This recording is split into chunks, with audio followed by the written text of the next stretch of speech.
इस वीडियो को ध्यान से देखो, बहुत अच्छी वीडियो बनाई है इस बंदे ने। इसमें इसने हरे भरे पहाड़ों की गोद में बसा था एक सुंदर गांव, जहां की हवा में हर वक्त ताजगी और शांति घुली रहती थी।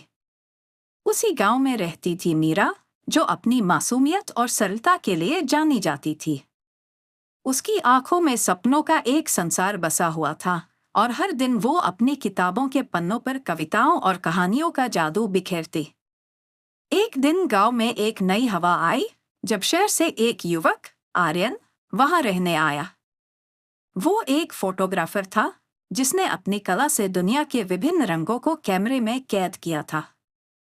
आर्यन का स्वभाव भी शांत और विनम्र था, और उसने गांव के सुंदर दृश्य और वहां के लोगों की कहानियां अपने कैमरे में कैद करना शुरू किया।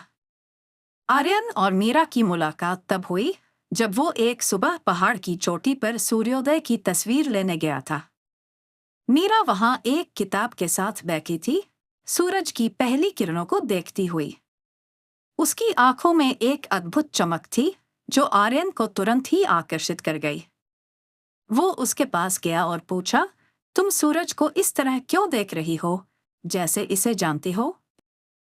मीरा मुस्कुराते हुए बोली, सूरज की हर किरण एक नई कहानी कहती है। मैं उसकी कहानियों को समझने की कोशिश कर रही हूँ। इस पहली मुलाकात के बाद आर्यन और मीरा की दोस्ती धीरे धीरे गहरी होने लगी। वे दोनों मिलकर गांव की सुंदरता को शब्दों और तस्वीरों में कैद करते थे। आर्यन की तस्वीरें और मीरा की कहानियां एक साथ मिलकर एक अद्भुत संसार का निर्माण करती थी। वक्त के साथ दोनों के बीच की ये दोस्ती एक अनकही मोहब्बत में बदलने लगी। दोनों एक दूसरे की आंखों में वो देख पाते थे, जो शब्दों में कह पाना मुश्किल था। आर्यन के कैमरे की तस्वीरें अब केवल गांव की नहीं, बल्कि मीरा की आंखों की कहानी कहने लगी थीं। एक दिन पहाड़ों के बीच चलते हुए आर्यन ने मीरा से कहा, तुम्हारी कहानियां अधूरी होती हैं, जैसे कि उन्हें पूरा करने के लिए किसी की जरूरत हो। मीरा ने धीरे से जवाब दिया, शायद वो कोई तुम हो।